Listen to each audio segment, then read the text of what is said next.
We're live.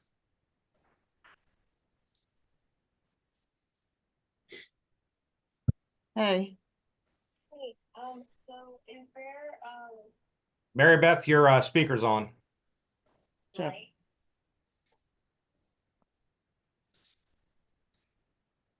right? Okay, Adams, we are live. Okay, Betsy, mute Senator Carrozza's microphone if you can.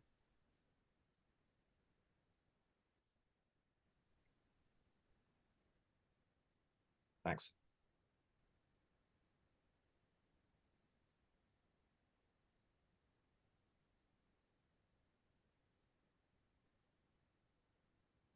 Okay, good morning, everyone. Welcome to Eastern Shore Delegation Meeting. Today is January 24th, 2025. I call the meeting to order if we can stand for the Pledge of Allegiance. Pledge allegiance to the flag of the United States of America and to the republic for which it stands, one nation, under God, indivisible, with liberty and justice for all. Delegate Hutchinson, could you offer prayer to the group today? I'd be happy to. Thank you, Chair. Let's bow our heads. Dear Lord, thank you for bringing the best side of Maryland, the great Eastern Shore, together today at the conclusion of a great week for America. On Monday, we celebrated the inauguration of Donald Trump as our 47th President of the United States. And today we gather to continue to make the Eastern Shore great. Let us all pray for our farmers, our watermen, our first responders, and the hardworking citizens who wake up every morning to make a beautiful place to live even better. But I ask today that you give special blessings to our poultry farmers who are dealing with the outbreak of the avian bird flu. Please watch over them and protect their flocks. Thank you for giving all of us the wisdom and knowledge to represent and protect the Eastern Shore of Maryland. Amen. Amen. Members, can I get a motion to approve the minutes from January 17th? So moved. Second? Second. All right, all in favor, say aye. Aye. Aye. Thank you. So this morning, we're going to start with our great Congressman, Andy Harris. I'll echo Tom Hutchinson's comments, and that we were very happy as an Eastern Shore to see both the work that you're able to continue to do, Andy, also with the strength of an administration that seems like we're going to try to get our economic house in order amongst many different subjects of interest. But the floor is yours, and look forward to hearing from you. Your microphone's off.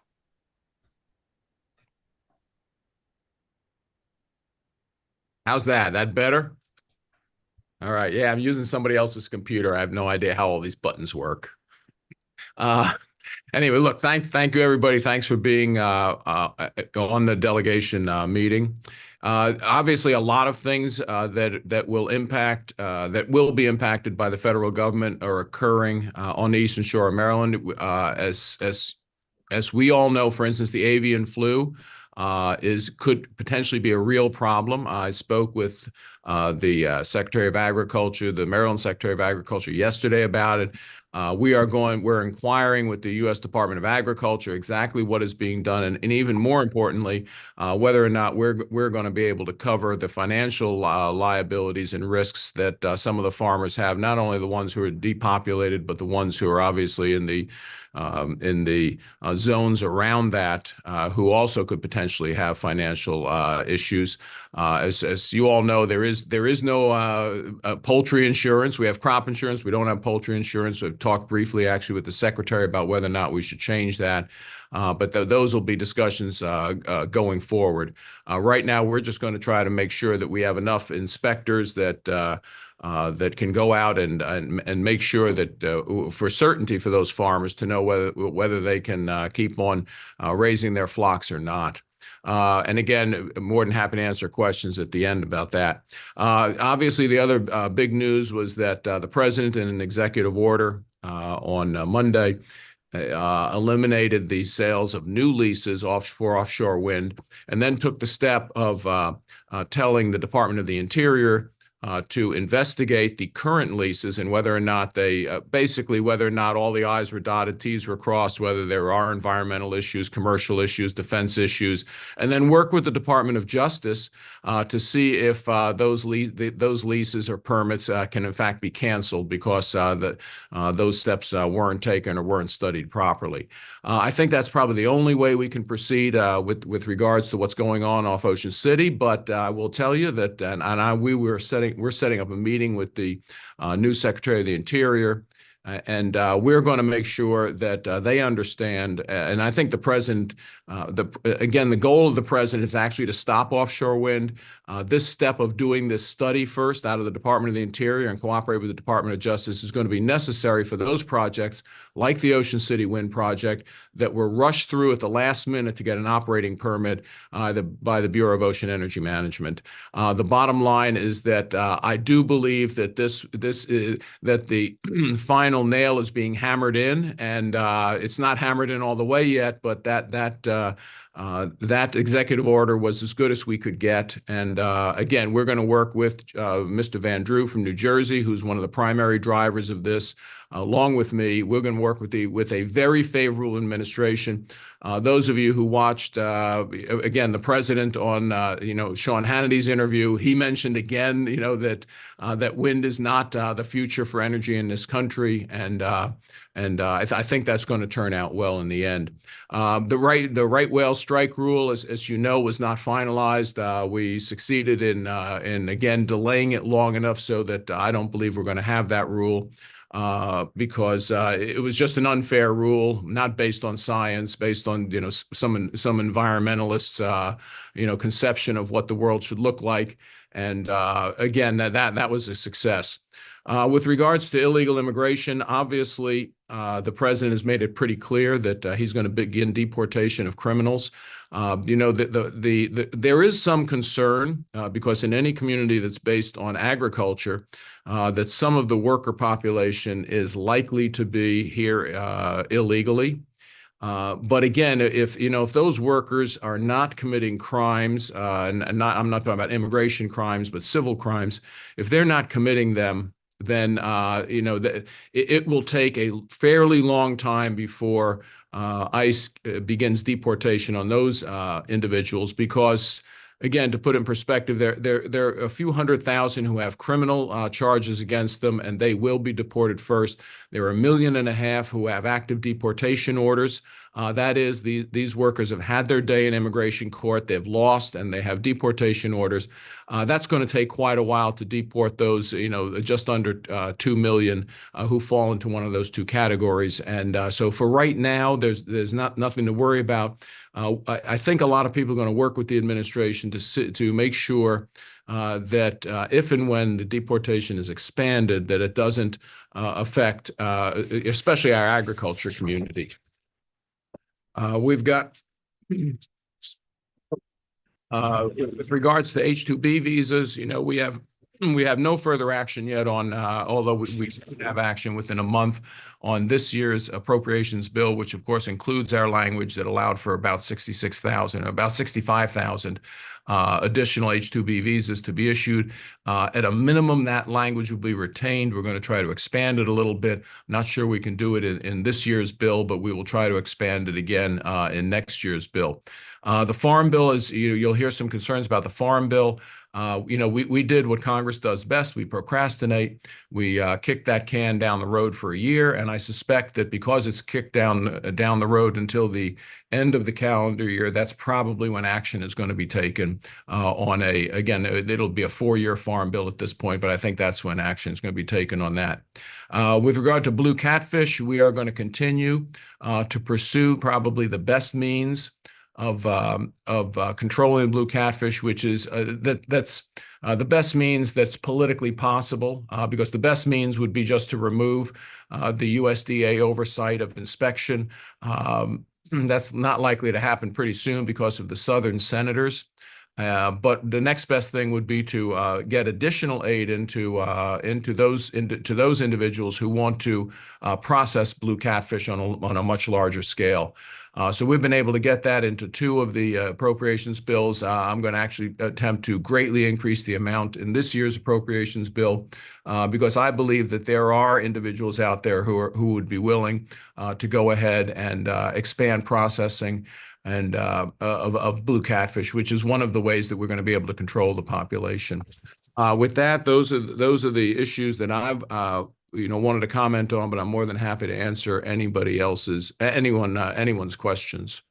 Okay, so thank you, Congressman. And I'm going to defer the questions on offshore wind to my colleagues directly from Ocean City. But let me just say, we all appreciate your leadership. Ocean City, I'm certain, is very happy with what's happening right now.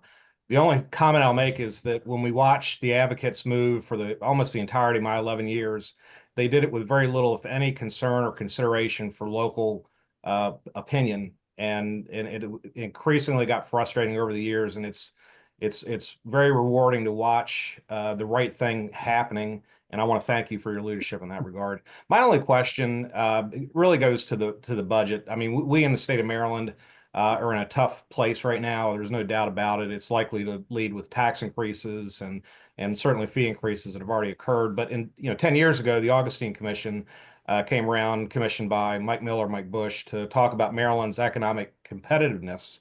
And they did it through the lens of how Martin O'Malley at the time had led our states, and I say lead with air quotes, but the budget situation, our economic situation, that we had to do things better. One of the top findings was that the state of Maryland is too heavily dependent on federal employment and spending, frankly, government contractors, and that Maryland had to do things to fix that issue. And to do that, you have to go to the private sector and improve entrepreneurial ecosystem, the private sector, to sort of guard itself about some future date when the federal government can't continue spending the way they're spending. So my question sort of goes to this. Are we finally at a point where the federal government acknowledges that $35 trillion is too much and that we're harming our country and that we've got to get first our deficit straight, but at some point this debt is irreconcilable and we just can't continue moving forward? And I know you're on appropriations and would appreciate your thoughts and comments, because Maryland ultimately will stand to be harmed by this. But I believe that the state of Maryland knew this for a decade and frankly did nothing. So your thoughts? Sure. Well, so first off, that commission got it right. There's no question about it. Putting all your eggs in the federal government basket is probably a bad idea, given that occasionally the leadership in the federal government changes hands, and then occasionally you might get someone like Elon Musk, who actually knows how to run an efficient organization, in charge of reorganizing the federal government. I'll be honest, my Democrat colleagues are apoplectic over the chance that we might actually lose some federal employees. I find this pretty interesting because, look, the fact of the matter is, if we decrease the regulatory burden and the regulatory environment, we don't need as many. We don't need as many regulators. So we always have to keep that in mind. I think that moving the federal, this will cause the state to finally move away from the federal government. That's really the primary employer, primary industry, I will say, in the state. That's never a good idea. The bottom line is that, unfortunately, I'm going to disagree with our governor because his tax policy is actually to punish those people who are probably in the best situation to move us away from government dependability, and that is the people who are successful and who earn an income that's commensurate with that success. It's never a good idea to tax your high earners because they will leave the state. They did it when Martin O'Malley raised the taxes in 2008. They will leave the state again when Governor Wes Moore signs that tax increase this year. And I'm pretty convinced that that tax increase will prevail because the Maryland General Assembly has the, quote, fair share outfit that really wants to, I think, destroy private industry. So look, Maryland is at a crossroads. I think the governor is not doing the right thing by by doing what he's doing. With regards to the Maryland budget, my only thought is that the Maryland budget has increased 40% from pre-COVID levels, 40%. With no significant rise in population. That should be hammered home all the time. I mean, you just can't afford to increase a budget 40% over that period of time, again, with no increase in population. That is what is going to get Maryland in trouble. That's what's causing them to look at taxing successful earners. Because I don't call them high income, I call them successful earners, because that's the exact correlation. Again, I hope the General Assembly gets it right, but I'm just observing the General Assembly. I'm just hoping Washington gets it right, because ultimately it affects our country, and I'm happy to see we're going in that direction. Senator, I believe Betsy's got this lined up right. Senator Carrozza, you're first. Thank you. I appreciate the courtesy. I'll be leaving shortly to go down to Jay Talls's memorial service in Chrisfield. Congressman Harris, first of all, thank you for your leadership. Two quick questions. One on avian flu. I know you're hearing from the poultry growers about their concern about the lack of inspectors in order to do those inspectors so they can get their birds back into those houses. And I know you're working with Secretary Addix and others, but if there is an update on that, that could address those concerns. And then second, on offshore wind, and really appreciate your walking us through the future leases and the existing leases.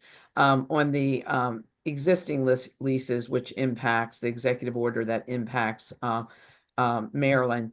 I wanted to ask you the questions that you raised in your congressional hearing a year ago that we had in Ocean City.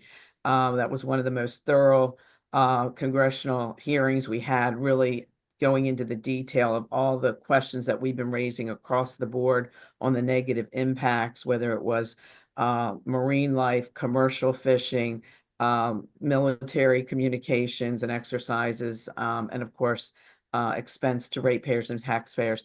Is your understanding with the way the executive order is written that all of those issues will be covered in what BOEM will be directed to do with this report back to the administration? Yes, it will be a widespread, and I'm just reading from it right here. It's negative impacts on navigational safety, which we, of course, discussed at that time, transportation interest, national security interest, which we discussed at our hearing, the commercial interests, obviously the commercial fishing industry, and marine mammals. We discussed the entire breadth of what this executive order says.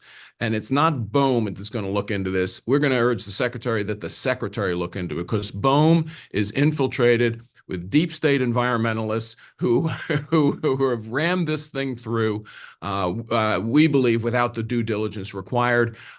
This is going to be a higher level review, and I believe in the end it will provide the what we need in order to either succeed in litigation or to prevail in the administration, the Department of Justice actually coming up with a plan that would allow us to step back from the contracts that have been approved for permitting.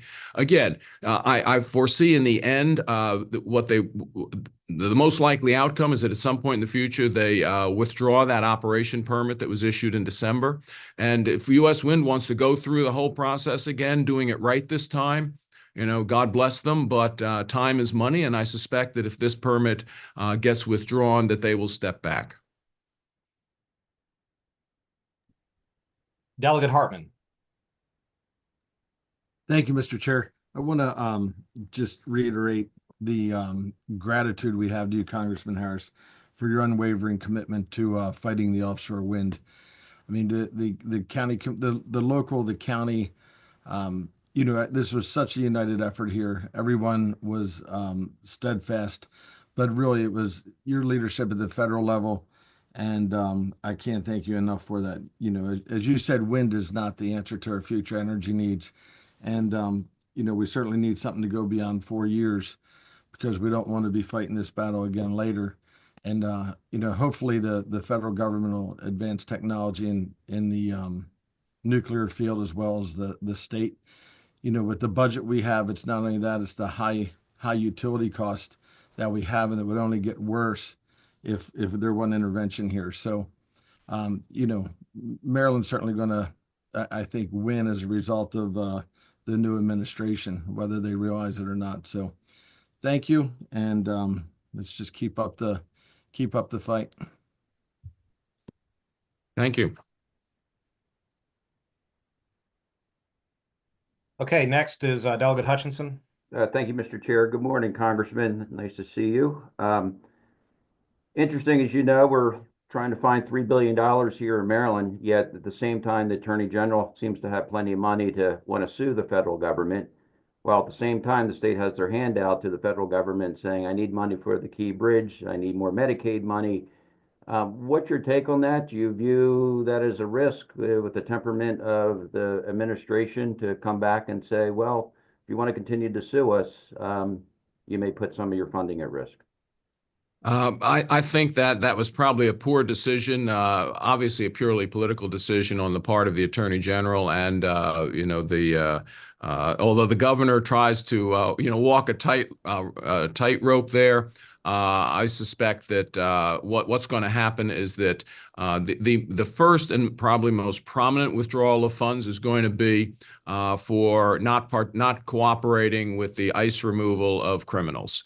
But I suspect that might get walked back in some jurisdictions. Pretty clearly, the Department of Justice has large numbers of grants that go into, and Homeland Security, large number of grants that go into states. I suspect the administration is going to make an attempt to withhold all those grants to jurisdictions that are sanctuary jurisdictions.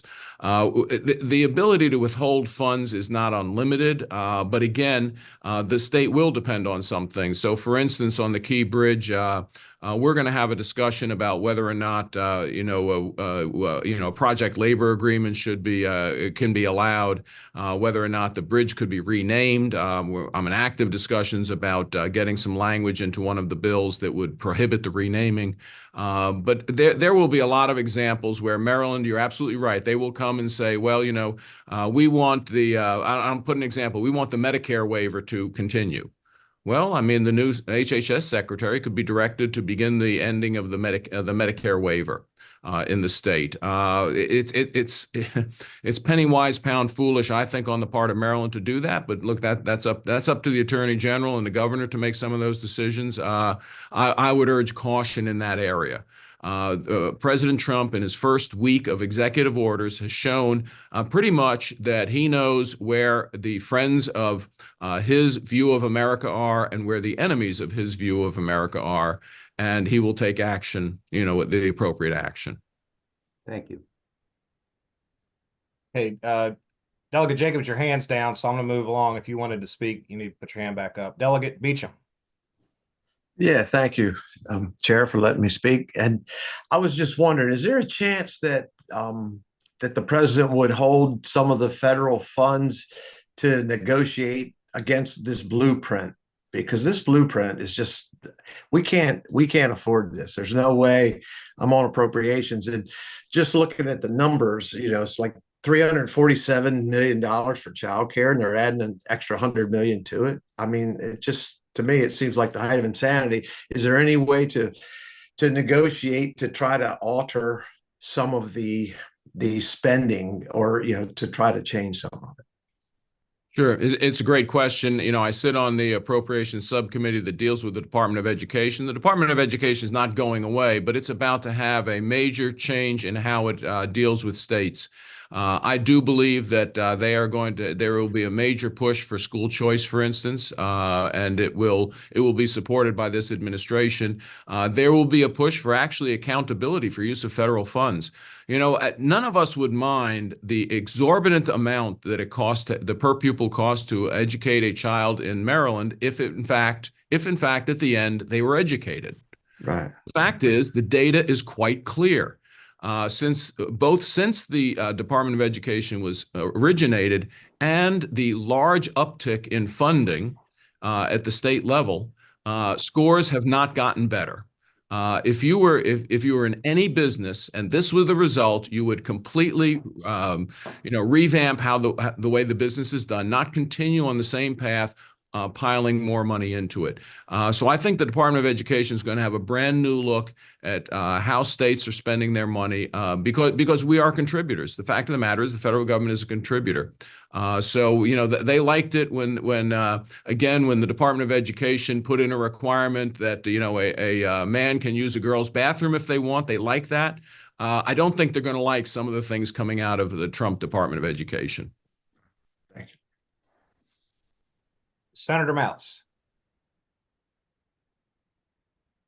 Thank you, Mr. Chair. Congressman, great to be with you. Very quickly, I just want to thank you for your work on offshore wind. It's incredibly important, but I wanted to draw your attention back to the Chesapeake Bay, something that you're very familiar with. And I want to make sure you're aware of something we're working on, and that's a bill to put a 5-year hiatus or ban on the establishment of any additional federal oyster major tributary restoration projects. As you probably know, 48 of 51 of our sanctuaries are either not performing or dying. In 2010, I believe it was, Governor O'Malley changed our oyster management policy with this sanctuary program, which has failed. The Department of Natural Resources' own figures show that it's been a failure. The 5-year idea of having a 5-year hiatus is not to say there shouldn't be any federal money in oyster restoration. It's to take time to reestablish what Tony O'Donnell used to refer to as the 3-legged stool. That's aquaculture, the commercial fishery, and the sanctuary system. What's happened over the last 10 years is that stool is broken, and the research has taken over. Aquaculture has floundered, and the commercial fishery, which is the number one producer or recruitment source for new oysters in the bay, has just been strangled and smothered. And year after year, the idea that we're going to put millions more federal dollars into something that hasn't worked, and we know it hasn't worked, it to me is a really big problem. This is federal money coming from NOAA, and I just wanted to make sure you were aware that legislation was going in, and any help that you could provide to us would be tremendous. And also, we're working on a bill for blue catfish. Unfortunately, the Department of Natural Resources still has restrictions on harvesting blue catfish, if you can believe it. And we're going to try to change that. However, that's just one half of the problem. The other half is a processing system. Whether or not USDA, we can change those rules, there needs to be an infrastructure to process the fish.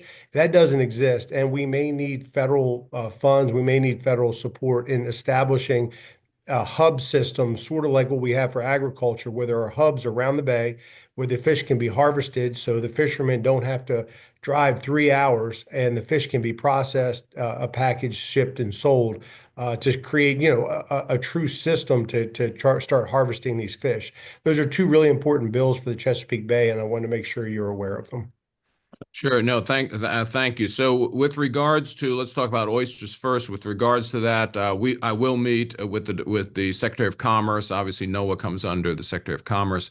I will meet with them about that. I've already met with the incoming EPA administrator, Lee Zeldin, who is a classmate of mine in Congress. I know Lee very well, to talk about how to really get the Chesapeake Bay working, not just the environmentalist vision of what it should look like. Finally, with regards to blue catfish processing, we're going to work with the incoming Secretary of Agriculture to make sure that we have the ability to get those processing plants up and running as soon as possible. And honestly, some of the delay has been that somebody put in a requirement that the person who applies to build the processing plant has to hold a title license for a certain number of years. Like, why would you require that? You want some person who knows how to run a business to come in, build a processing plant. You don't have to know how to catch them in order to know how to process them. It's just crazy bureaucratic restrictions that were imposed on this that has slowed down some of this. As I said earlier, I am going to move to increase the amount of money and then to reduce the bureaucratic burden on getting that money out as soon as possible, because we know there are people ready and willing to build these facilities. And I do believe that once these facilities are built, the infrastructure will rapidly develop, as you suggest, to move the product through the through the line of production to get it to the consumer in the end. Those will come, but they aren't. Those can't be initiated until you actually have the processing plants on the ground, I believe. And again, those that part of the entire chain that has to exist will come to pass once you get those processors in place. Thank you very much, Congressman Harrison. I realize the politics on this may divide our federal delegation a little bit, and the point of pushing these issues forward isn't a political one. So if there's anything we can do to bring the federal delegation together, so to make sure we have a united front on addressing these things, particularly the oyster issue. I had a conversation with Senator Cardin about this, and his response is, well, Johnny, it works in Virginia, so we need more, and it's going to work in Maryland. And I tried to explain to the senator, it's like, what happens in Virginia is completely different than what happens in Maryland. And you can't draw that distinction. So to the extent that there's any misunderstanding, whatever, it is not, this is a substantive, bipartisan, good for the Chesapeake Bay concept that we're trying to, just share the information, and it just gets stifled because frankly, the environmental side, the Bay Foundation, and others have just polluted the airways with what I think is misinformation, stating that the sanctuaries have worked and are a good way to try to restore the Bay. I just want to make sure if we can do anything at the state level, local level to help you keep a united front, we'd like to be able to do that. No, thank you. I appreciate that. I will tell you, I'm not going to hold my breath to wait for the rest of the delegation to come on board because, as you indicated, powerful influences like the Chesapeake Bay Foundation are just never going to come on board with that idea.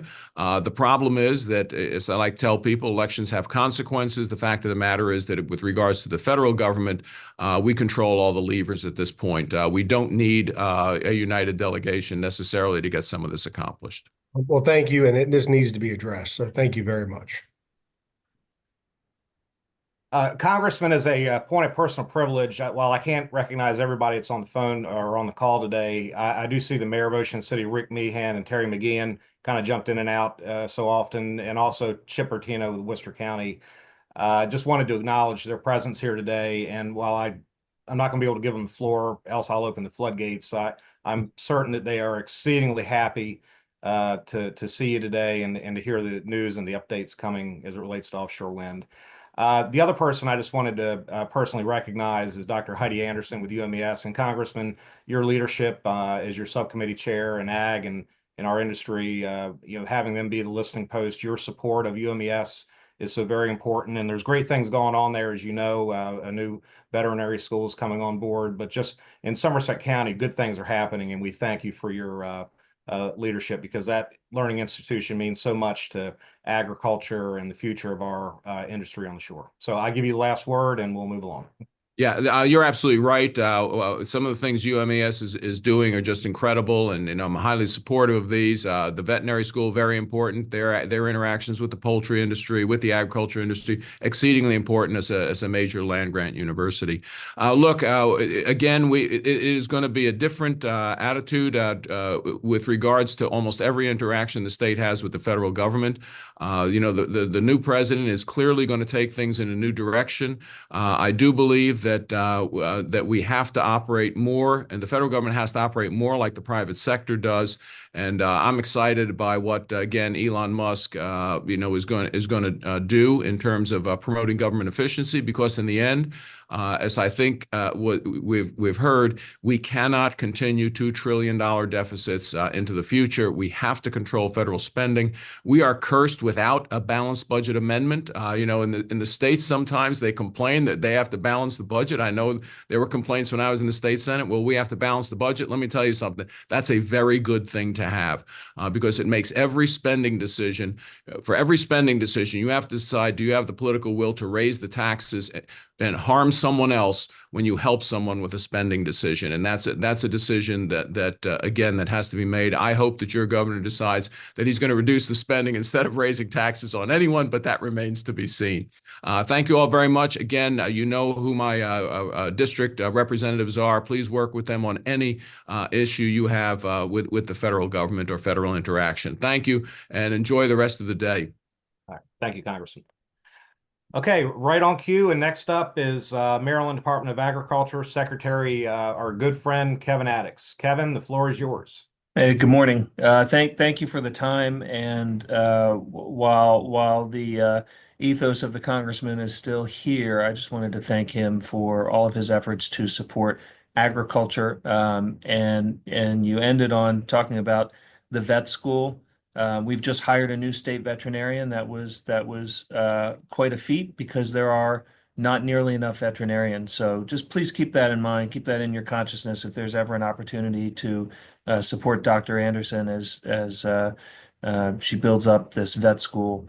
We need to lean into it because we need veterinarians, not just consumer veterinarians, but we need large animal veterinarians, agricultural veterinarians, if we want this industry to continue to thrive. So with that, I'll start by saying that there was a good discussion about catfish, and while DNR regulates the fishing aspect, once it's out and processed, our team is the one that's marketing it. So we've spent a good amount of time this past year and a half at national and international food shows promoting the blue catfish, because as you may know, it is a delicious fish, which is to our benefit. We also have a lot of them, which is arguable whether that's to our benefit, but from a market standpoint, it's to our benefit. And yes, while we can sell a lot of these locally, what our team is trying to do is prepare the national chains and big national entities like hotel chains and cruise chains, so that when we do have that supply rolling, we can make major contracts and move this fish, not just in our local region, in other parts of the country, and then, of course, internationally. The fish travels well. I will point to the Governor's Bay Legacy Act, which has some great components in there related to our fisheries. I'm happy to talk about that more, but I know you had Secretary Kurtz on last week. The topic du jour is high pathogenic avian influenza. And I wanted to first thank our team, who's been working 24/7 and collaborating with the teams in Delaware and now Virginia, as we've got a regional outbreak across the 3 states across Delmarva. In Maryland, I'll stick to Maryland, but happy to answer your questions regionally. We've got 4 farms that have had infections of HPAI, and we've been working through those, doing the best we can to make sure that we're as efficient as possible. There was a question from Senator about the inspections that are required before birds can come back into a house. Those inspections are a good thing because we've had incidents where we clean the house, we disinfect the house, and we let it sit without that inspection to make sure that truly there's no more virus in the house. You could reinfect a whole new flock that you bring in. And so the inspections are a good thing. We've worked with USDA to make sure that some of our crew are trained. So we've got 4 folks on our staff who are now trained to be the kind of audit inspectors to go through and make sure that the houses are clean. Those farms are in Dorchester, Caroline, and Queen Anne's County right now. There are 2 in Kent County in Delaware and 1 in Accomack in Virginia. Just to give you some numbers, there have been 650,000 birds affected in Maryland, 320,000 in Delaware, 440 in Virginia. So you can see that as Delmarva and especially Maryland being the heart of the poultry industry, we are definitely affected. Obviously, the best way to prevent this is biosecurity. We know that avian influenza is endemic in certain wild bird populations, and it's just there. And until we can figure out how to keep the birds out, or to keep them from dropping, we're going to have to deal with it. And so super enhanced biosecurity is the best measure. We've got great partners in the industry. Delmarva Poultry, Chicken, DCA has been great to continually remind their members and the industry it's about biosecurity. The best measure is not to get this. Once a house is detected to have avian influenza, quickly containing it and making sure that biosecurity is up. We've got a red zone set up. We've got zones, in circles going out from each farm, surveillance zones, control zones, just to make sure that we're doing everything we can to keep this virus from traveling. I'm happy to answer any questions about that. I'll also acknowledge that, yes, the governor is cutting budgets and making cuts. We have received a number of cuts to our programs and to programs that fall within our budget, such as Rural Maryland Council, Southern Maryland Ag Development Corporation, Marbidco as well. So we're cognizant of those cuts. We know those cuts hurt. We're working with folks to make sure that we're able to make the best of it. We've seen, if you watch the governor's presentation, there have been also some realignment of funds that were moved out of our department. So it is what it is. Talking about the balanced budget amendment, this is something that we, as a state, had seen coming, and for better or worse, we're taking it on now. So I appreciate the legislature's engagement in it. I know there are tough decisions ahead. Again, appreciate being here. So happy to take questions, Mr. Chair. Thank you, Mr. Secretary. The first question goes to Vice Chairman Jacobs. Thank you, Mr. Chairman. Good morning. Thanks for being on this morning, Secretary Addix. And let me start out on a high note. And first, thank you and your staff for the outstanding job they've done, really reacting very rapidly to any potential outbreaks around the state and really trying to contain any expansion of that problem. And they've done an outstanding job. We've been in constant communication and couldn't be happier with their response. But let me ask you, last week, and we get to meet you again this afternoon. That's even better. Yep. But last week, there were 209 farms in the 3 to 20 kilometer radius of the affected zones. Has that number increased, or is that number still pretty stable? I will have those answers for you later today when we've got our state vet and folks that are watching the ledger on those things.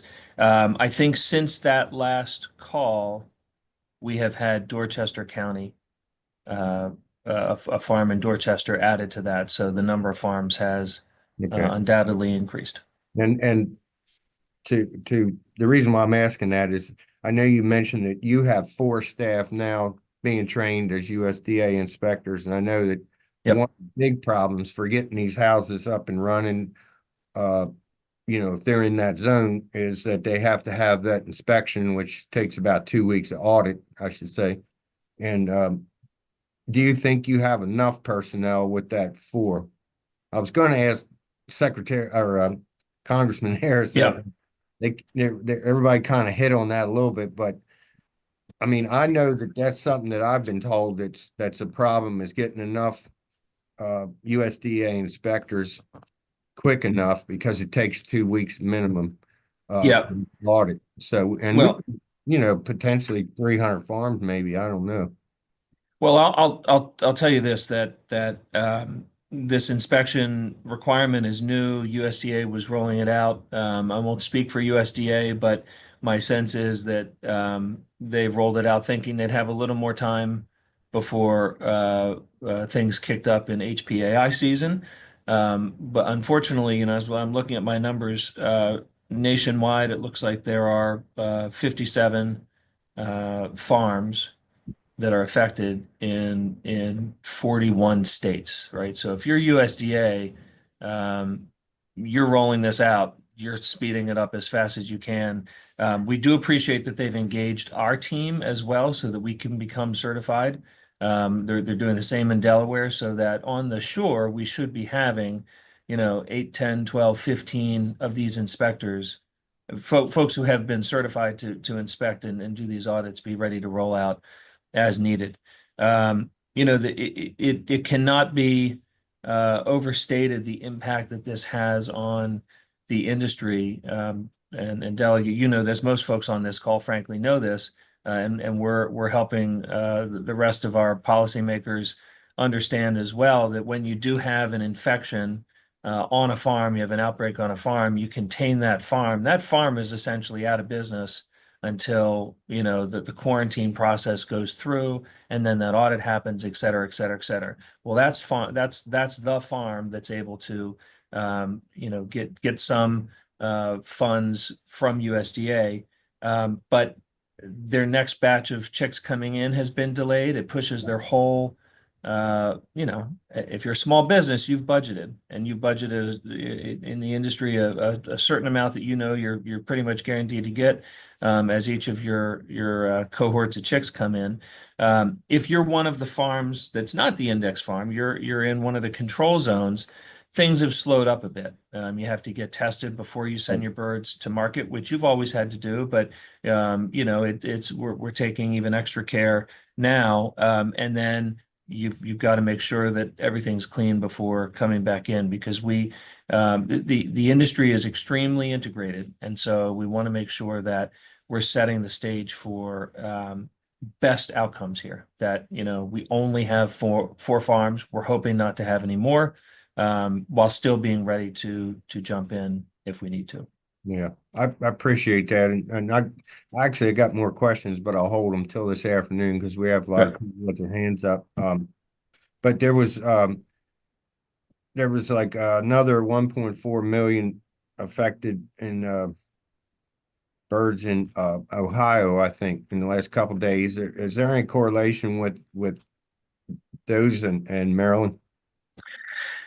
I would say no, but other than the fact that it's all avian influenza and it's all being spread and dropped by wild birds, right? So we're on a different flyway. Yeah. My guess is than in Ohio, but it's waterfowl in Maryland. It's snow geese. It's black vultures. It's Canada geese. It's other waterfowl. So as they move, that's when we get nervous. When they're on the ground, they're stable. That's one thing, but when they're flying back and forth, flying over the chicken houses, we it's going to be coming down to biosecurity. It's going to be the answer. Yeah. Thank you very much for your answers. Appreciate the questions. Delegate Otto.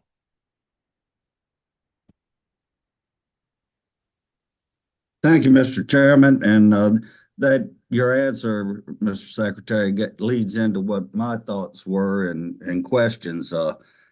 Where the DNR and Fish and Wildlife, and obviously DNR is working with APHIS to deal with some things. Are they creating a better plan to limit or create a better biosecurity around this wildfowl? And are they warning hunters to wash their boots or things like that? And yeah, so we are in constant contact with our colleagues at DNR about this, and with our contacts across state lines, and with their DNR agencies as well, natural resource agencies. which is one of the good reasons about having a centralized command and kind of working as an Eastern Shore, as a Delmarva here.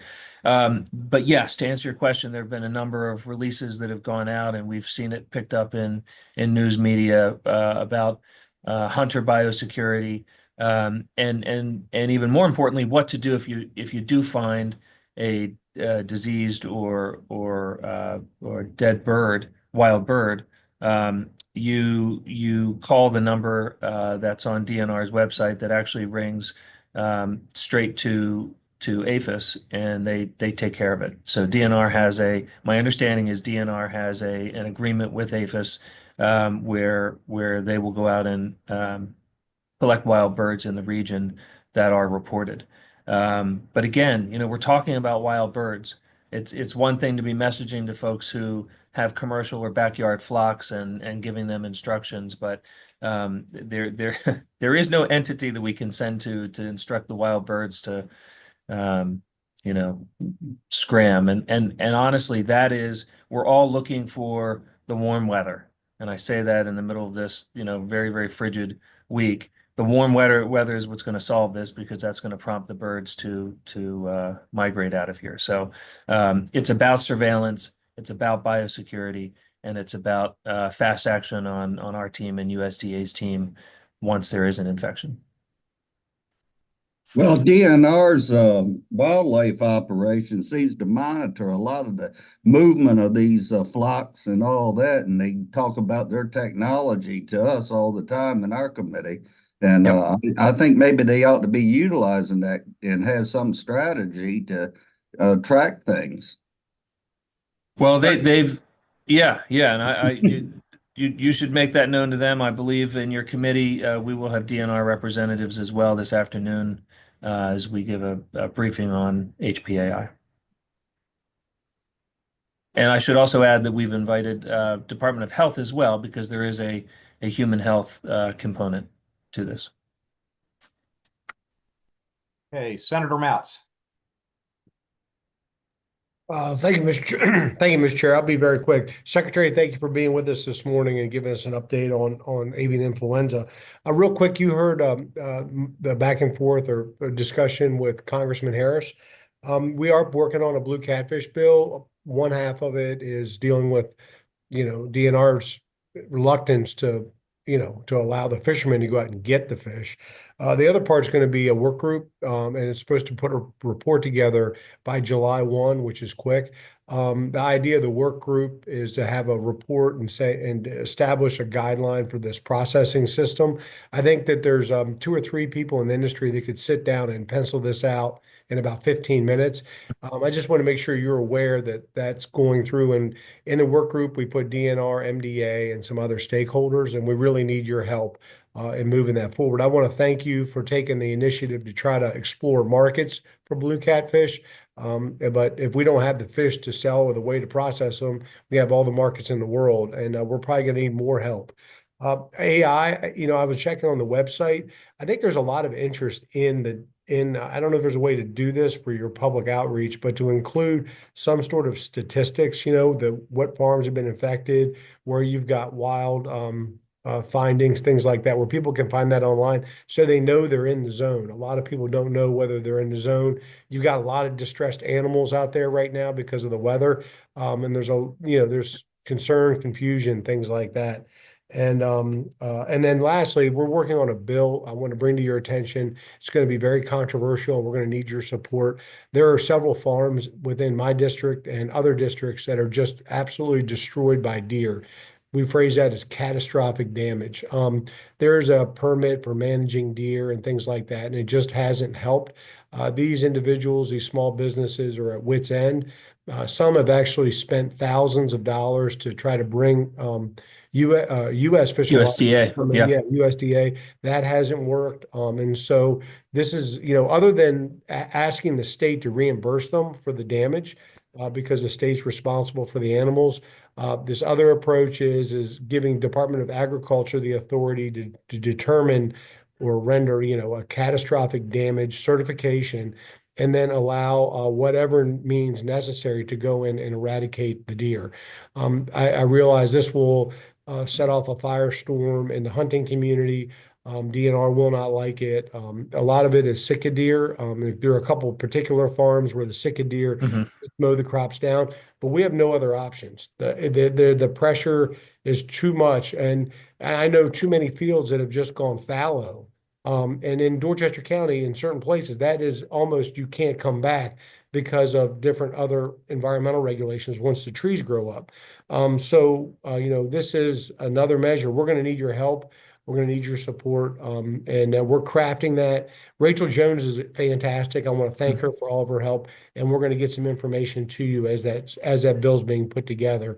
And I want to make sure you're aware of it because you're going to be in the crosshairs on this. They're going to be coming at you from both sides, and we really need you to back it up, support it, and we really need some kind of relief for these individuals.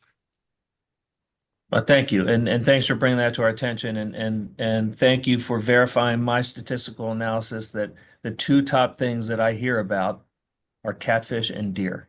So you reiterated that. Deer are most definitely a problem, and we look forward to discussions, new ideas on that. And you're right, the choke point right now with our catfish issue is processing.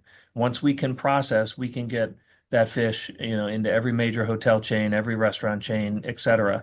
Until we are able to do that, and yes, USDA inspection is a challenge, but so is just general infrastructure.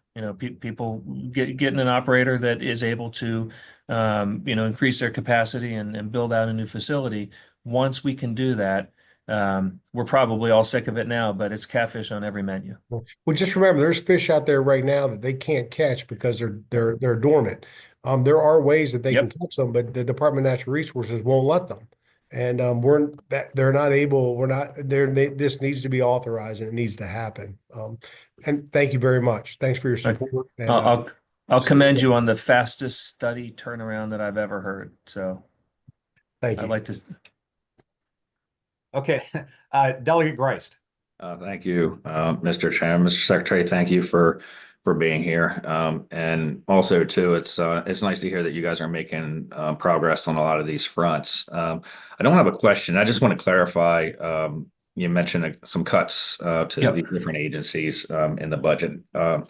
And I just want to clarify that they were cuts to these agencies, but the overall state budget, we're spending $1 billion more than and I'm saying this for the benefit of everybody on the call. We're spending $1 billion more than we did last year overall in the budget, and there's hundreds of millions of dollars that are being spent in new programming, and there's also hundreds of millions of dollars being spent in programming that's only a year or two old that hasn't really proven their mettle. So basically, what these cuts represent is priorities in the governor's budget. And that's what it really does come down to. And I understand, that, you guys have to say those things, that we have to deal with these cuts. But it's very difficult, obviously. And it's even more difficult when, we see programming expanding in other parts of the budget, when we see cuts, in areas that affect our constituents. And I'm not blaming the governor at all. And the crisis that we're in right now in regards to our structural deficit. I mean, this is a decade in, Yeah, it's not new. Yeah, it is. And I'm going to argue that a lot of it has to do with our policies that we've passed that's been stifling to the economy, because the economy hasn't been growing. And many of us on the Eastern Shore delegation voted against a lot of this policy. And also a lot of bills that we passed over the last decade that have fiscal notes. And it just finally accumulated to the point now where we just have to pay the piper. So it's a difficult decision. I certainly don't, I don't, envy the governor whatsoever. He made some very difficult decisions, and I certainly respect, the product that he came up with. But I don't want to, mislead anybody. We're spending more than we did last year. And there's a lot of money going to new programs. There's a lot of money going to add money to a lot of other existing programs too. So this really does come down to policy decisions. It comes down to priorities. So I just want to make that clear to everybody on the call. Thank you. Okay. Secretary, I see no further questions. I would, these last couple of years you've come on, I've brought up solar Yes. priority. Obviously, the topic of the day is not solar. It's more important pressing issues that my colleagues are addressing with you, and we appreciate your answers. But just by way of reminder, I mean, the Eastern Shore, our most important economic driver is agriculture. I mean, you are the leader and represent us in a material way in that end. So when we hear about agrivoltaics and we hear about land use and giving farmers the right to do with their land as they will, which in some cases can include putting solar on, just want to make the statement that as a member of the Eastern Shore delegation, we do worry a great deal about forced mandates to drive solar on our flat, clear-cut land that we use to sustain poultry industry via the inputs, and then just the general nature of the rural part of our state, which is the Eastern Shore, and would perhaps rather see some of this renewable spending projects be located elsewhere. For example, Montgomery County. Just we were at PJM this past fall, and they gave us the top 20 solar projects that are being approved through through that process, and not one project was located near the urban areas. And there is farmland in Montgomery County, but yet all the projects that are being approved right now, we're talking about large projects now, are being approved on the Eastern Shore. And I may just go ahead and send you the list so I can just drive the point home that as time moves on, I just worry about the effects on our industry. And I wanted to make the statement. Feel free to make a comment, but the point is to let you know that we still think about that as a concern for us moving forward. I appreciate that, Delegate, and it is, when you look at the reality of the situation, and you all know this, so I don't need to say it, but we need energy. And then if solar is a priority and you need land to put solar on, the reality of the situation is you've got a lot of it. And due to development pressures in other parts of the state, yours is more attractive. And so, that discussion is just one that it needs to be on our radar. We need to be engaged in every discussion, wherever that discussion is occurring. I'll say that Rachel Jones on our team and other members of our team are in the room for all of those discussions. And we're continually making the point that agriculture is the #1 economy in the state, as it is in most states. And what does that tell you? It tells you that food comes first, and we got to make sure that food stays first. And that's not an anti-solar statement or an anti-anything else statement. It's as the delegate said a moment ago, it's about priorities. So just making sure that we're in that discussion and that we temper things as we go forward, knowing that we do need energy, right? These are two competing priorities, and we need to figure out how to make them work together. Okay, seeing no further questions, I'll give you the last word, Secretary, but thank you for being with us today. Just thank you for your support. I mean, we know that we've got friends in our electeds on the Eastern Shore, and I'll extend this to the other folks from Rural Maryland Council and Farm Bureau and others that I see on here, the mayors as well. County commissioners, super important to have your support for agriculture going forward. Reach out at any point. We're very happy to engage in local issues as well. So again, thank you. Thank you. All right, next up, Maryland Farm Bureau, Tyler Huff. Tyler, good morning. Good morning, everyone, and thank you, Mr. Chair, for the opportunity to be on and have a chance to speak to the delegation. For those of you who don't know me, I'm Tyler Huff. I'm the Director of Government Relations for Maryland Farm Bureau. Maryland Farm Bureau is a grassroots nonprofit. We have 23 county farm bureaus that feed up to the State Farm Bureau, and we all feed up ultimately to the American Farm Bureau Federation. So it's a little bit of a structure, very involved on the local level. Our county farm bureaus are the ones that write all of our policy. They tell me what to do in Annapolis, and they instruct the guidance of the Farm Bureau and our advocacy. And they are all definitely well aware of the support they have from the Eastern Shore. In many cases, they all have very good relationships and have an easy access to everybody on this call, and we very much appreciate that and the support that you guys constantly give to the Farm Bureau and the agricultural community. Every year at our annual convention in Cambridge, we not only set our policy book for the year, but we vote on our top three policy priorities from the membership. And it's we've heard many times today, and our top three priorities for the year. The first one is private property rights and eminent domain. That while that stems from an issue that does not affect the Eastern Shore at the moment, that stems from a lot of our counties' concerns about transmission lines that are running through their counties and how that might affect their preserved land, how that might affect their farmland, and goes back to the longstanding energy conversation. The second one is solar energy. There is a lot of concern from all of our members about losing prime and productive acres for those solar panels and finding the easy way to, or well, not finding the easy way, but finding a way where they can correlate together if that's possible. But we're not making any more prime and productive acreage, and that needs to be preserved, and that needs to be continued to be there for the next generation, because when does it become a food insecurity issue? And then the third one is ag education. I know we've seen a couple places on the Eastern Shore that have had programs go under, but how do we continue to support ag education? How do we continue to grow ag education in our state? We have a very active ag and extension committee that's led by Dr. Barb Glenn, who is a member out of Howard County that has engaged in many cases and is trying to push an opportunity and find ways to grow ag education within the state, because that opportunity to educate the youth even and get into the middle school areas, the opportunity to have ag education in the high schools and the FFA programs and the value that FFA brings along with the 4-H programs that already exist is just fantastic for these students. I am from Howard County, born and raised on a farm, and my high school did not have FFA.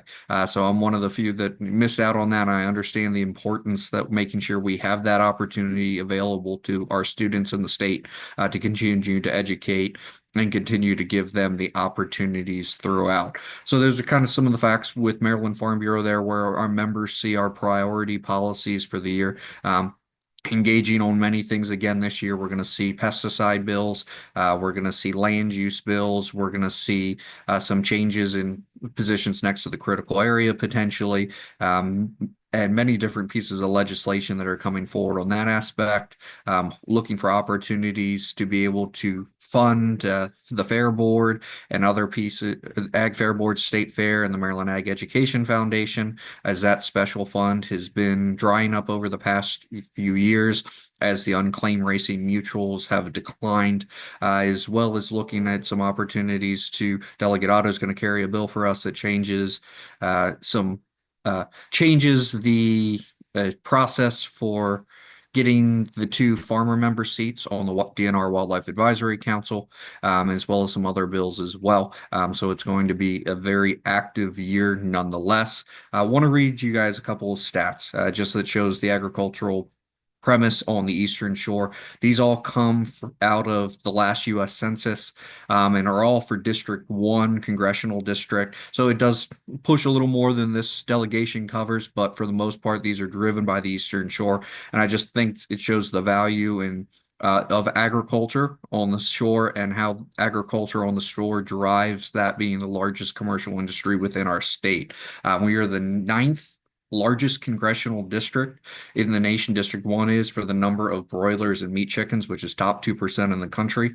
The 12th in the nation for barley acres, the 17th in the nation for nursery, greenhouse, floriculture, and sod, as well as being 28th in sorghum acres and 31st in wheat acres, and all of that adding up to 81st in total cropland acres in general. So we are top 18% in the country, just in District 1 for the amount of acres that are being farmed. And that grain production all goes into the poultry industry, which without the poultry industry, it would be hard to see where agriculture is going to be within our state. The poultry industry on the Delmarva is essential and is essential for the grain production in the state. It makes all agriculture in the state go together. So this HPAI is definitely concerning. I know the secretary and staff at MDA are doing a fantastic job. We have done what we can for our messaging to our members making sure there's information available on our website for the most part that drives to the MDA website because they've done a fantastic job there. But doing what we can to inform and educate our members and make sure that we can do our part with trying to stop this HPAI outbreak from going any further. And more importantly, trying to keep it from jumping over to the dairy industry as we've seen happen in other states as well. So again, thank you all for your support of agriculture, for your support of your local county farm bureaus. If you guys do not have my contact information, I am happy to provide it to you guys. Always feel free to reach out with any questions, concerns. I'm sure I will bug many of you, especially of those that sit on our favorite committees in E&T and EEE that I see very often. But again, thank you all for your support of agriculture. And Mr. Chair, I'm happy to answer any questions. Okay, while I wait to see if members have questions, I'd like to go to one of my personal interests that you and I've talked about in the past, which goes to the future of farming and, you know, the generational aspect of passing estates along to the next generation. And, you know, in the governor's budget, one of the first things I saw is them lowering the estate exemption from $5 million to $2 million. Now, just one state over in Delaware, the state exemption matches federal, which I believe is $13 million. And the reason why I bring this up, Tyler, is that I believe that a farmer with land value would quickly get to $2 million or even $5 million really quickly. And I'm deeply concerned. I think many of my colleagues in the Republican Party are deeply concerned with the effect of, okay, we're going to try to raise money by causing people as they pass their estates along to pay more taxes. But these are frankly confiscatory rates. And it may be the difference between a family having to liquidate their assets, their property, in order to pay the tax man. And my question to you, Tyler, is the Maryland Farm Bureau surely has as a policy book, you know, priority, the idea of the future of farming and this generational passing of assets to the future generations. What are your thoughts, or what is Maryland Farm Bureau's thoughts about that particular issue in general? Also, what you're feeling on the budget? What are farmers thinking about our budget season this year, which is taking front page news as it should almost every day since we've come into session? Yes, thank you for your question. And it is definitely a concern. Fortunately, the estate tax, I believe, for agriculture is going to stay at 5 million, but still, as you said, that's going to come up quick for farms that are passing down. Farmers are land rich, cash poor, and that concern it radiates throughout, especially when the federal is sitting at 13 million, our state's sitting at 5 million. It makes it that much more difficult to pass on the farm, to keep those generations going. It is extremely difficult to get new, young, and beginning farmers in right now. And that's one of the main things that's kind of flying up in the budget with certain programs that are getting cut that have some opportunities for funding for those young and beginning farmers and current farmers as well. Definitely concerning. And I think we're going to end up lobbying on the budget more this year than I think we ever have before, and trying to make sure that that's estate tax exemption stays at 5 and does not come down to 2, because 5 is better than 2, even though we wish it was higher. Our policy is definitely in support of that estate tax moving higher. Our policy is in support of getting rid of the inheritance tax, which I believe is included in the budget. But it's a struggle to get new farmers in. We have a rising age of farmers throughout, and that's a general push from the demographic standpoint. And the next generation needs to be involved some way, somehow. It's something I look at every day with our farm in Howard County here. My grandfather is starting to age. He's starting to get to that point where what happens when he moves on or he passes, and it's left to my parents and myself to be able to take over that farm, and can we financially afford to keep that farm that has been in our family since the 40s? Yeah, thank you for that answer. Delegate Otto. Thank you, Mr. Chairman. Tyler mentioned the bill about the Wildlife Council. We've all in the past, historically, the Farm Bureau nominated people to those positions, and apparently that went by the wayside some years ago. And Anyone that wants to co-sponsor the bill, I have the blue back. I haven't dropped it yet. Probably sometime next week I will. So come see us. Thank you, Delegate, again for your willingness to sponsor and drop that bill for us.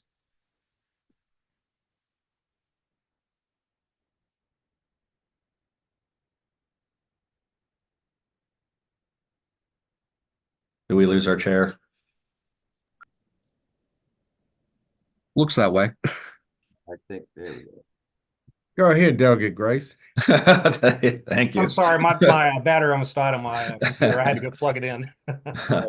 Now, I just wanted to add to Mr. Chairman, what you were talking about in regards to these new tax proposals. Eliminating the inheritance tax would probably have a very limited impact actually on our farms because it didn't really apply to direct inheritance, right? You know, mothers or sons, daughters, grandchildren, that sort of thing, because they didn't have to pay the inheritance tax anyhow.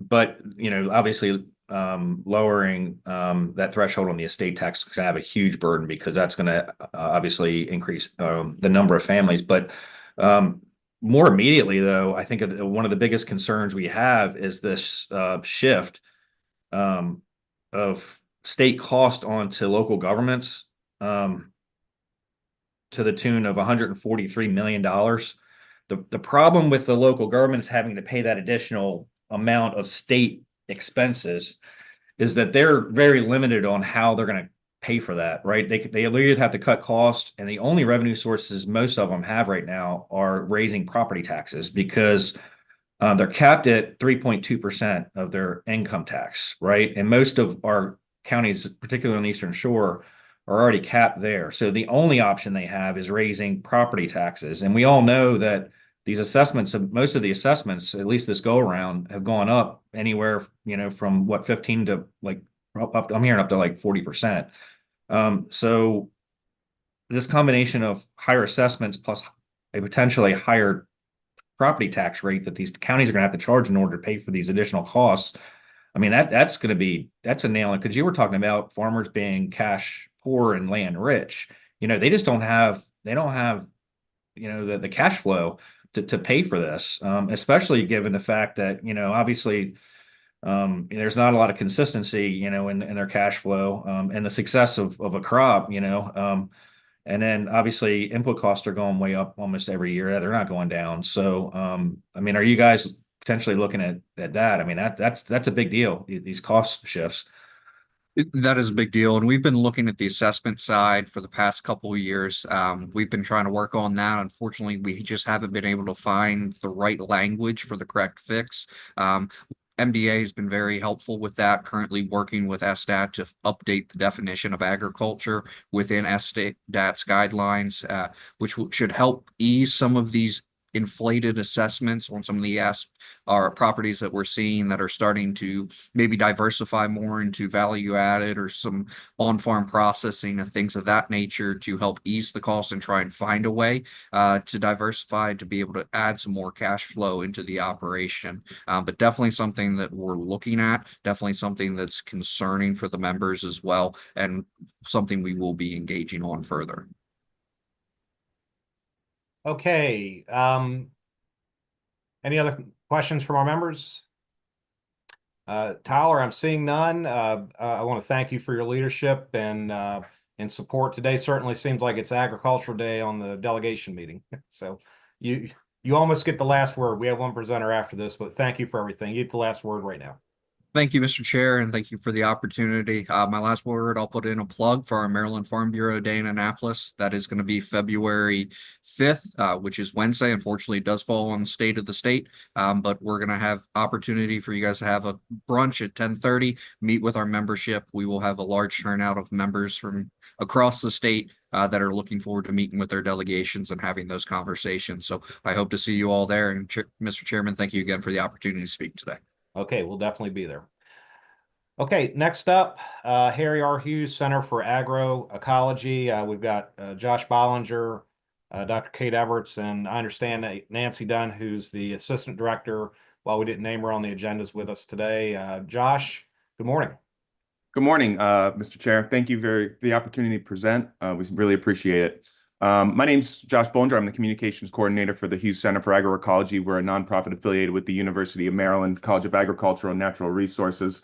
And just before I pass it off to our executive director, we have a short presentation for you today that I'll run through. But I just wanted to say that our work is, considering the conversation today, very relevant to your stakeholders of your district and the conversation here today. And also that I wanted to put a plug in. We're all residents of the Eastern Shore. I'm a resident of Talbot County. Kate's a resident of Talbot County as well. And Nancy's a resident of Kent County. So it's good to see you all today and good to see this work being done in real time. So Dr. Everts, I'll pass it off to you if you want to go ahead and get started with the presentation. Thank you, Josh, and thank you all also for allowing us to present. I see familiar faces, and it's good to talk to you all again. I thought I'd just go through real quickly first of all, an introduction to the Harry R. Hughes Center for Agroecology, in case any of you don't know, and then I want to highlight one project that we're working on where we have done extensive outreach to farmers on the Eastern Shore, and I think you'll find it interesting, and I'd like to get your input on it as well. So we are, as Josh mentioned, a 501c3 nonprofit. We're affiliated with the University of Maryland.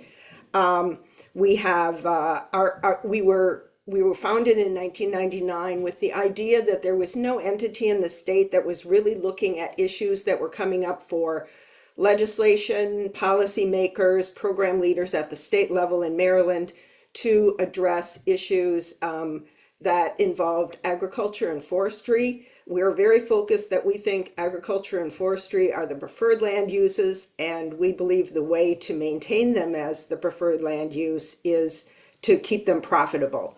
So, you know, I was very interested by some of Delegate Adams' comments on solar. That's something that we think about a lot, and there's huge land use issues right now in Maryland, and we're very interested in making sure that ag and forestry stay the primary uses, stay profitable and are maintained.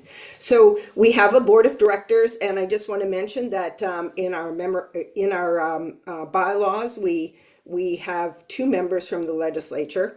One is appointed by the President of the Senate and one by the Speaker of the House of Delegates. So our senator right now is Jason Gallion. Our delegate right now is Regina T. Boyce. So we have found having that connection to the legislator extremely valuable to our work, and we appreciate the work that they do, and we're appreciative of Senator Gallion's background in agriculture has really been valuable to us as a board as well. Again, I think you can go to the next slide, Josh. I want to say that because we were initiated to kind of look for research-based information for policymakers, we do a lot of research, and I just want to highlight just a couple of the projects that we have right now because, of course, most of agriculture in Maryland is focused on the Eastern Shore, we do a lot of work. The lion's share of our work really is issues that are important on the Eastern Shore. We address issues that are important in other places as well, but we have funded work on saltwater intrusion. We do a lot with best management practices, including cover crops and riparian buffers. We have one project that we have funded on agrivoltaics, looking at how solar might coexist with agriculture in a more distributed system. We work on forestry. We have a couple of oyster aquaculture projects right now. So really a wide range of projects that really were identified because they came out of discussions with our MDA, MDE, our nonprofits that work with agriculture farmers across the state on what issues they were seeing. Next slide, Josh. We also do policy analysis, and I'm going to talk a little bit about a project that we're working on right now, the Climate Smart Ag Project. that we were asked to do by Governor Hogan. It was initiated in 2021, and then we are about ready to put out a report, so you'll get a little sneak preview of that. We also do outreach and education. We work on the food system. We work on trying to bring groups together across the state to address issues that are being identified at the state level. So we do that as well. Next. So what I really wanted to talk about and get your input on is this Climate Smart Ag project. As I mentioned, it was initiated during the tenure of Governor Hogan, where he asked us to look at how agriculture was prepared going forward for the changes we were seeing in weather, right? So we're seeing changes in weather across the country, but here in Maryland, how is it impacting our farms and our forests? And again, with an eye that we want to make sure that they are in a good position to stay economically viable going forward. So we're all about making sure their businesses are successful. It's farmer-centered. We have two components of this. I want to say that we have I'm not going to talk a lot about the research team findings. That will be more in detail in our report. But we do have a research team that include agronomists, hydrologists, dairy and poultry scientists, entomologists, plant pathologists, and other people with expertise in agriculture. And it was a multi-institutional research team that addressed these issues. It was led by University of Maryland, but we had faculty from University of Maryland Eastern Shore that looked at the poultry and some agronomic aspects. We also had faculty from University of Maryland Center for Environmental Science, UMCES, that worked on the project. So really a multi-institutional effort. But the part I want to talk about is our stakeholder engagement piece. So we spent a couple years going across the state, but again, focused a lot on the Eastern Shore because of the high prevalence of agriculture here. So talking to farmers, you can go to the next one, Josh. Talking to farmers about what they were seeing and what concerns they had. And again, the idea was we didn't want to just produce a report. We wanted to bring people together and help build a momentum towards addressing some changes that needed to happen to make our farmers more successful. You can go to the next one. And actually skip this one. I think I'd rather hear your opinion than talk about the process. So a little bit about what we heard from our farmers. We know when we asked them, what keeps you up at night? What are you thinking about when you see how you're operating and how it relates to what conditions your grandfather had? And they all said they're seeing changes. Springs are earlier and warmer, maybe not this year, but we'll see. But in general, our spring temperatures are warming up earlier. We see during the summertime or during the growing season, I guess, spring, summer, fall, longer periods of drought and then intensive rains that are happening. They certainly are seeing this on their farms.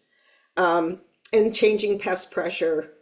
So, they told us these are the things that they see and that are a challenge for them to deal with as they try to, move their farms forward. Next. So, one of the things that they said was that the time frame that is important to them as again, farms are a business, right? As businessmen was that, you hear a lot of this, okay, so in 30 years, this is what the projected change will be. And they said that's not helpful. They are operating in the next 1 to 5 years. And if they can't keep profitable in 1 to 5 years, what happens 30 years out doesn't matter, right? They're not going to be in business. So they really said what they need is something on a shorter time frame. And they need local projections about weather. So saying something happens in the eastern United States is not helpful, but to say it happens in Maryland or in their county, or even better, if they could get projections on how the weather would change in their specific location, that would be really helpful. Another thing we heard was they need best managed. Of course, the state has some mandated best management practices, and our farmers are doing additional ones as well that can help with resilience. But they need for the ones that they're required to do by the state, they need some flexibility in order for those practices, those best management practices, to still be viable on their farms, right, under these changing conditions. So they're thinking about things like planting dates for cover crops being reevaluated. Do you want to go to the next one, Josh? Yeah, so just briefly, some of the key messages that we were hearing, again, this is from stakeholders, is that they really want to see rigorous research and fine scale data down to their operation, and backed by research, right? Which fits in with our mission and our goals. They're, of course, they want to make sure that their farms stay profitable. And they're even thinking, okay, they would like to be intensify their production so that they can meet the needs of a growing population at the same time as staying sustainable and meeting the requirements that they have from the state in terms of best management practices. Again, I mentioned they want flexibility in requirements. And the other thing, which I think kind of fits into some of your discussion earlier today, is that they see the state has many overarching goals, right? So they have goals for renewable energy, they have goals for tree planting, they have goals for water quality. And at the same time, we're seeing saltwater intrusion on some of our agricultural lands. All these things are impacting the land that farmers have, and they're impacting their operations. And one message that our stakeholders gave us throughout our discussions was that they really want the state entities to work together as much as possible, so that they can see how not just one of these issues might impact their operation, but how all together they impact the operation, and how Maryland's goals will be met in terms of maintaining agricultural land. And this came up a lot with the solar issue, as Delegate Adams mentioned before. So very sensitive to the pressures of state policies on preservation of ag lands. I think you can go to the next one. The last point on there, I think, was that farmers also told us that they don't see the changing weather as entirely a negative thing, that they really want to know they want more information, more guidance on what kinds of opportunities a changing environment might present. So, they need information on planting dates, or perhaps new crops that might be viable in Maryland that weren't viable before. So, taking not a pessimistic look, but a look at how can they maintain profitability and improve their operations going forward, and, take advantage of changes and be resilient in changes.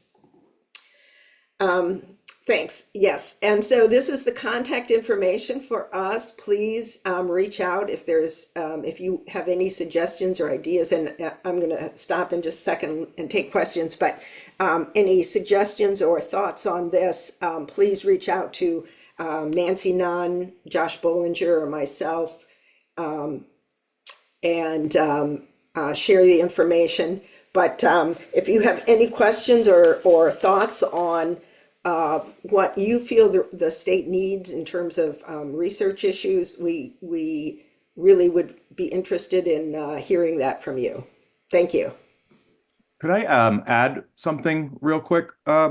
Sure. Mr. Chairman, it's that I really, what we want to do with this report that Kate's discussing is really have a useful document that lawmakers, yourself, and other policymakers around the state, whether it be at the local or state level or agency level, can take. They are going to be real recommendations, research recommendations based on science, based on stakeholder input that we've garnered throughout the whole state, that we really want you all to take these recommendations and run with them. And if you have any questions about how to address them, we're always here to help answer them. Yeah, with that, I would welcome any questions. Okay, thank you very much. So while I look to see whether members have any questions, let me make one comment and then I'll ask a question myself. It's very good to hear this presentation today, because so often what happens in Annapolis is we go up with a lot of emotion, a lot of heart to represent and protect the interest of agriculture, and what you're talking about, along with other institutions, but what you're talking about is bringing science to bear with the lens of the Eastern Shore and certainly throughout the state. But the point is through the lens of agriculture, which is so important to us. So to win arguments and actually for all of our offices to make political positions, viable, we have to have that underlying science to bring to bear. And I appreciate what I'm hearing today, because I think it gives us tools, and this report that seems to be forthcoming, it'll be, number one, interesting to read, and number two, I believe valuable. So I guess with that statement, I'll just ask a question, because solar does quite often come up. I serve on Economic Matters Committee along with Delegate Arentz, and we do see the pressure, and the pressure seems to be almost directly aimed at local planning and zoning and local land use decisions. So this is not just merely whether somebody wants to take a piece of land and convert it to solar, but rather, the state wants to kind of remove sort of the local part. And what happens in practice is not just our concern or fear for land being converted from farmland to solar.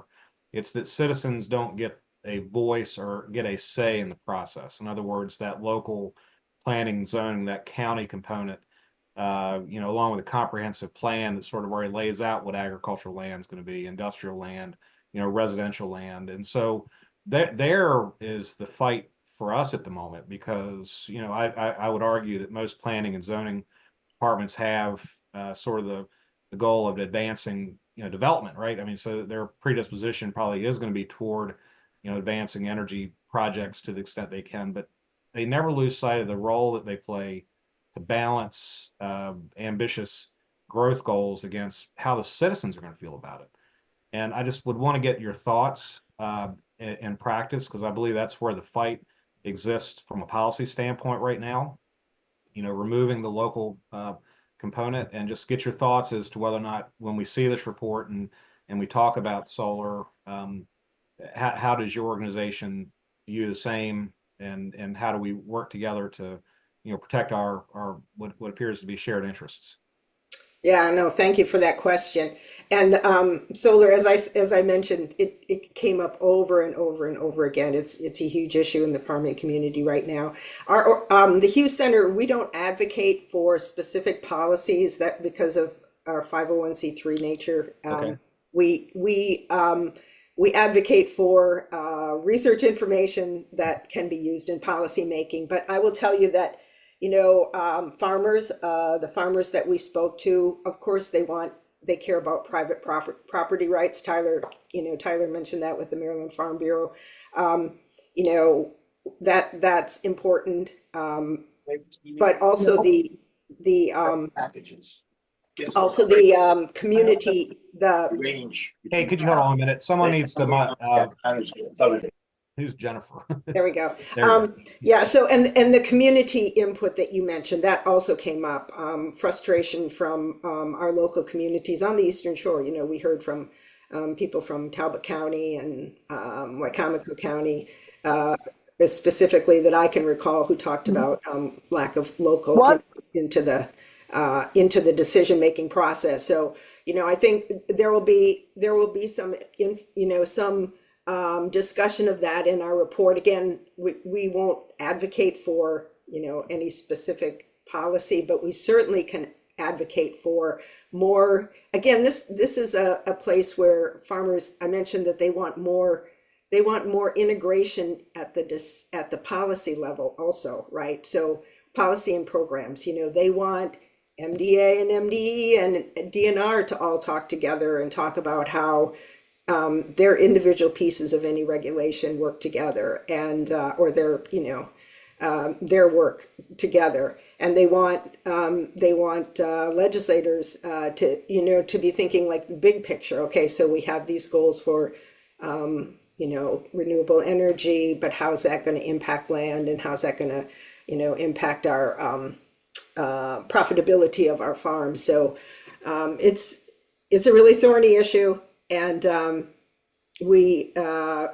think the best way that it can be solved is by having all the people work together, the farmers, the community people, and have a voice in what the policy is. All right, one other quick question, because I see no other questions from members. Do farmers believe they have the right tools to be successful by use of, say, herbicides and pesticides? And I say that also because of policy prerogative in Maryland, primarily through the lens of runoff. While I don't serve on the committee of jurisdiction on the subject, quite often I hear from farmers saying we just don't have the tools to increase our yield or to be as successful as we could be. So is that part of your, so I know you don't follow policy and lead policy, but do you get into that from a point where when we see this report, are we going to sort of hear some testimony or thoughts about the subject? Yeah, actually, they talked a lot about profitability. And we had in our research group, there was entomologists and plant pathologists who talked about like new pest pressure. And that's one of the places where I think you can see the pesticide issue being really important.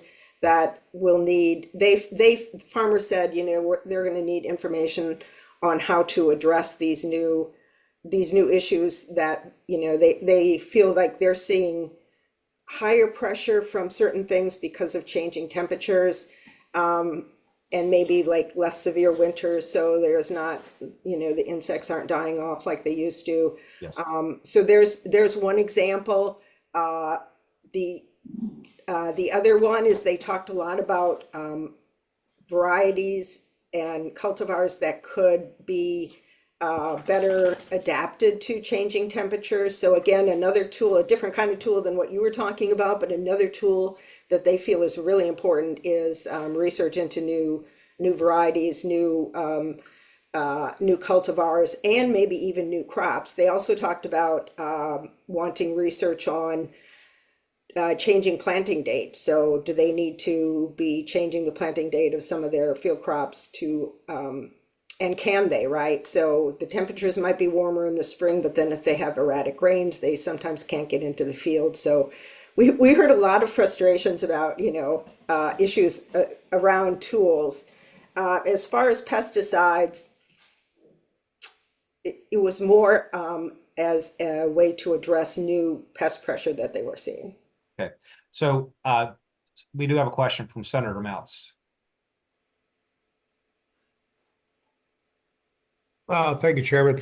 Real quickly, there are two quick questions. This has come up frequently about like some of the restrictions on when you can do certain things, spreading manure, using cover crops, things like that, especially when you have drought seasons and things like that. And I didn't know if you were looking at that, and more importantly, I was interested to know if you're doing anything in the realm of PFAS, which is a regulatory monster that's sort of been cut loose with a lot of liability for for agriculture, and a lot of enforcement, on behalf of the government. And to me, it seems way out of balance with, once there's PFAS discovered, who's responsible and how's that science used, and and more about PFAS and its origins and things like that.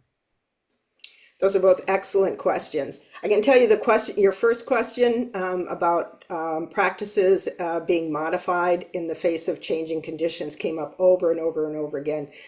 Farmers really want more flexibility in planting dates, and other, that's one example, but other practices where there's restrictions, and now because of, rainfall or drought or temperature, the practices really need to be reevaluated, so that they're brought up to date to the conditions that we see on the ground now, not 20 years ago.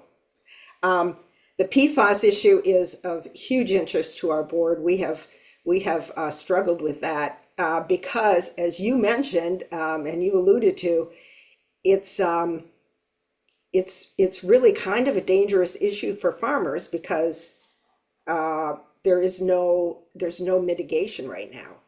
So if you have it, if a farmer has, PFAS, it's very detrimental. It's a liability with no solution. I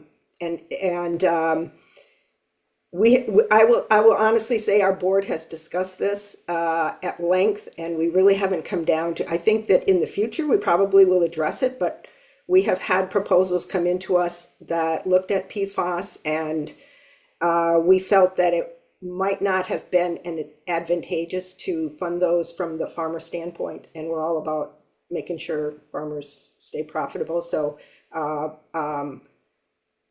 it's a really thorny issue, and until somebody can figure out some mitigation strategies that are practical and effective, I think it will only continue to be worse.